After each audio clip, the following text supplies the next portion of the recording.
Mr. President, Excellencies, I am Ferdinand Marcos, and I am the President of the Republic of the Philippines. I stand today on behalf of 110 million Filipinos. At this time of crisis and opportunity, I bring with me the spirit of their enduring commitment to the ideals of our United Nations. This commitment is reflected in our solid contributions to the cause of peace and of justice. By shepherding the Manila Declaration of 1982, we helped affirm that differences should only be resolved through peaceful means. By reinforcing the predictability and stability of international law, particularly the 1982 United Nations Convention on the Law of the Sea, we provided an example of how states should resolve their differences through reason and through right. These two contributions provide useful guidance for our time. For amidst challenging global tides, an important ballast stabilizes our common vessel.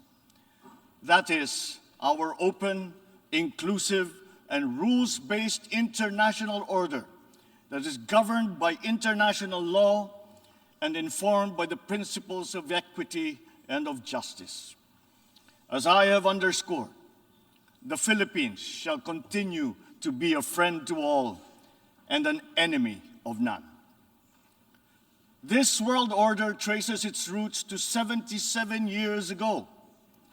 Your first Asian predecessor, Mr. President, General Carlos P. Romulo, called on our leaders then to make this floor our last battlefield, to determine in this hall whether humanity is to survive or be wiped out in another Holocaust. Our peoples chose survival. They chose cooperation. They chose peace. And by doing so, they made history. Today, history once again calls to us to make these choices. We are confronted by tectonic shifts that will inform the ebb and flow of this coming century. Of these, I see four challenges to the continued survival of our global community. First is climate change. The time for talk about if and when has long since passed. It is here. It is now. Climate change is the greatest threat affecting our nations and our peoples. There is no other problem so global in nature that it requires a united effort, one led by the United Nations. The effects of climate change are uneven and reflect an historical injustice. Those who are least responsible suffer the most. The Philippines, for example, is a net carbon sink. We absorb more carbon dioxide than we emit. And yet, we are the fourth most vulnerable country to the effects of climate change. This injustice must be corrected, and those who need to do more must act now. We accept our share of responsibility and will continue to do our part to avert this collective disaster. We call on the industrialized countries to immediately fulfill their obligations under the United Nations Framework Convention on Climate Change and the Paris Agreement to cut their greenhouse gas emissions, provide climate financing, and technology transfer for adaptation for the most vulnerable and developing countries, to lead by example. We look forward to concrete outcomes at the Conference of Parties in Egypt later this year. When future generations look back, let them not ask why we did not take this opportunity to turn the tide. Why did we continue in our profligate ways until it was too late? This threat knows no borders, no social class, nor any geopolitical consideration. How we address it will be the true test of our time. Second, The development of advanced technologies is rapidly transforming human life and experience. We still barely understand how these transformations are unfolding and where they are leading. The imminent diffusion of these emerging technologies could solve many of our old problems, but they could also disrupt our political and social orders. Our governance structures must keep up. Third, widening geopolitical polarities and sharpening strategic competitions are transforming the international political landscape. A profound lack of trust is putting enormous strains on our multilateral system. Our very charter is being violated around the world as we speak. In Asia, our hard-won peace and stability is under threat by increasing strategic and ideological tensions. These behoove us to uphold the ideals that led to the establishment of this Parliament of Nations, and to reject any attempt to deny or redefine our common understanding of these principles. Even as we grapple with these new long-term shifts, we remain beset by an unresolved problem. Inequalities and inequities within and among countries continue to persist, and they continue to demand urgent action. Therein lies our fourth transcendent challenge. This injustice was evident during the pandemic, when the richer nations immediately received vaccines at the expense of the have-nots. We see, for example, the dangers of this lurking in the persistent digital divide and in ballooning debt burdens. As we awaken from the economic stupor caused by the pandemic, we must reinvigorate the world economy. We must use public and private resources to encourage the expansion of trade, investment, and technology transfers to accelerate development. Knowledge and intellectual gains must flow freely to allow those lagging behind to catch up. Sustainable development will be hampered to the detriment of all if existing structures in the global economy remain unreformed. Mr. President, in these past 3 decades, Filipinos have achieved significant strides on our path to sustainable development. Despite the challenges of the pandemic and the global economic upheavals, we remain on track to reach upper middle income status by next year. With steady investment in food, public health, education, and other social services, we expect to become a moderately prosperous country by 2040. I am confident that we will achieve this vision. Yet, no nation stands alone. The achievement of our national ambition requires a global environment that creates conditions that allow all nations, including ours, to thrive in peace. We need the United Nations to continue to work, and we, the Philippines, are determined to be part of that solution. The Philippines did not hesitate to donate to the COVAX facility that helped provide vaccines in many parts of the developing world. Multilateralism and international cooperation do make a difference. Filipino health workers were at the front lines in many countries to curb the spread of the virus, risking and oftentimes sacrificing their own lives to save those of others. We have always been an optimistic and courageous nation. Despite the enormity of these challenges, we believe that solutions are within our collective grasp. You, Mr. President, have already identified 3 tools that are at our disposal. First, solidarity. We need to reaffirm the wisdom of the founders of our United Nations. This means transcending our differences and committing to ending war, upholding justice, respecting human rights, and maintaining international peace and security. Nuclear weapons continue to pose an existential threat despite our efforts to build norms that resoundingly prohibit them. We must reject the notion of deterrence and remain committed to decreasing the global stockpile of these weapons. At the same time, we must also address the scourge of the proliferation of all weapons, be they small arms, light weapons, or improvised explosive devices. Our work must also focus on ensuring that the international system remains fair, not only for all states, but more importantly, for all peoples.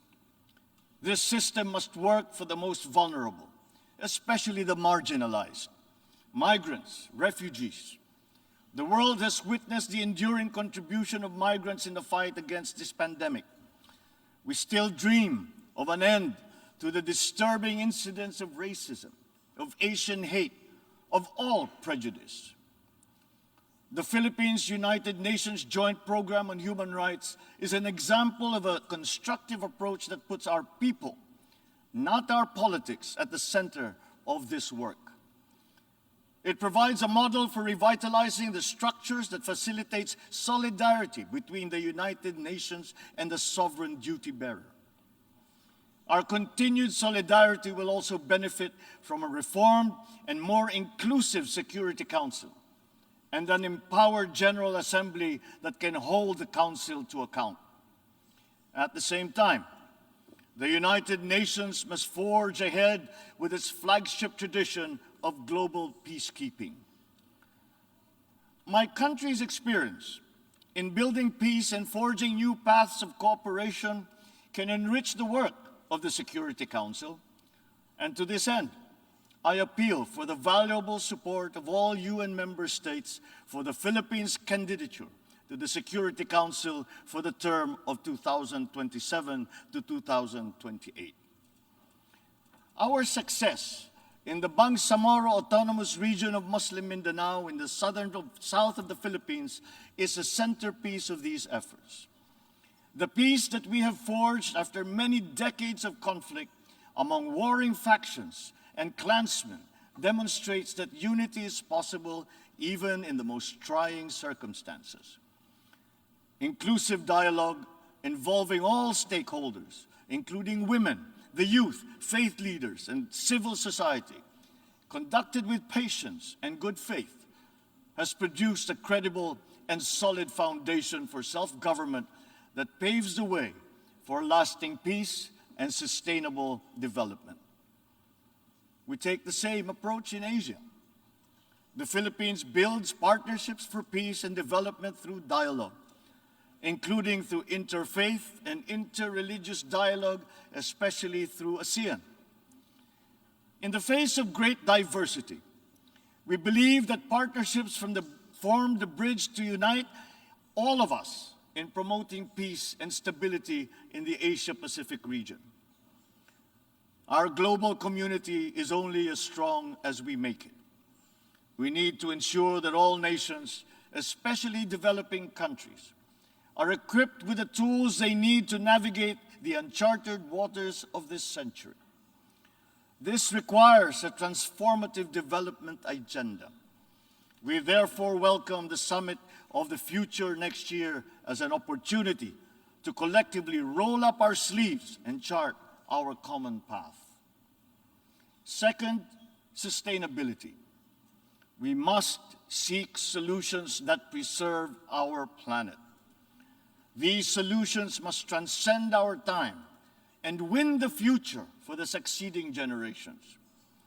We crafted the 2030 Agenda for Sustainable Development as a platform of unity where our societies can build a future that is resilient and that is inclusive, where our people can be healthy, happy, and secure. This requires investment in food security, the fragility of which has been clearly demonstrated by the pandemic and the conflict in Ukraine. We need to take concrete steps towards a modern and resilient agriculture. For food is not just a trade commodity, nor is it just a livelihood. It is an existential imperative and a moral one. It is the very basis of human security. To attain food self-sufficiency and security, we are providing innovative solutions and financial support to farmers and fisherfolk to adapt new technologies and connect to national and global value supply chains. We look forward to forging cooperation with the UN and our partners to boost agricultural productivity and food security. As hosts to 17 UN agencies, programs, and funds, the Philippines strongly supports reforms to ensure that the UN development system delivers as one through its UN country team. Water connects our world and sustains our existence, but it is also a finite resource that requires our stewardship. Equally important, our biodiversity must be protected amidst the continuing challenge of climate change. We must enhance our cooperation in these areas. But sustainability also requires development policies that go beyond the traditional metrics. We already know that the gross domestic product is an incomplete measure of progress and that vulnerability is multidimensional. Our development agenda must also take into account the interest of all developing nations, including middle-income countries where the majority of the world's poor live. At the same time, sustainability means equipping our people with the tools they need to meet the challenges of the fourth industrial revolution. Investments in education are key, and my administration is prepared to make such investments. The Philippines notes with appreciation the Transforming Education Summit held earlier this week, at which these subjects were taken up. There is perhaps no greater renewable resource than the creativity and innovation of our young. We understand the value of harnessing our people's talents by creating a robust and creative economy. We will continue to work with partners in promoting this at the international level. Finally, science. Knowledge and discovery remain the keys to unlock the potential of our dynamic future. Encouraging our young people's curiosity, honing their skills, and protecting their intellectual properties are important investments. Humankind is pushing back its horizons, both in the digital world and out in our physical universe. Access to these domains is an inalienable right of all nations, as are peaceful uses of all existing and emerging technologies. The Philippines is preparing for the future by laying the governance framework that will allow us to harness the power of renewable energy, develop the capacity to utilize the life sciences, such as medicine and virology, pursue digital solutions towards a more modern economy, and expand our presence in outer space. But we also need to update the global structures that facilitate international cooperation on the peaceful uses of nuclear energy, biology, chemistry, to name but a few. At the same time, we need new structures to govern rapid advances in other areas. We need to start by defining the norms of responsible behavior in cyberspace and outer space, and forming legal rules that will prevent the weaponization of artificial intelligence. The diffusion of cutting-edge technology across the economy is promising, but they could come at a cost. Our development agenda must consider the possible displacement of human labor as a result of advances in automation. We must prepare our economic structures for this. We should start building the necessary supports for those sectors affected. Mr. President, the transcendent challenges of our time are as consequential as those that faced us 77 years ago when we founded this august body. We are indeed at a watershed moment, one that requires a refounding of these, our United Nations. Mr. President, Your Excellencies, the world is ready for transformation. It is up to us as leaders of our nations to move and shape that transformation. The future beckons, and we can embark upon that journey as single nations or as a world in harmony. I say, let the challenges of one people be the challenges for all nations. And in that way, the success of one will be a success for us all. The peoples of the world look to their leaders, to us, to make into reality these aspirations for our future. We must not fail them. And if we stand together, we will not fail them. If we stand together, we can only succeed. Let us dream, let us work for those successes for all our nations united. Thank you and good day. On behalf of the Assembly, I wish to thank the President of the Republic of the Philippines for the statement just made and request protocol to escort His Excellency.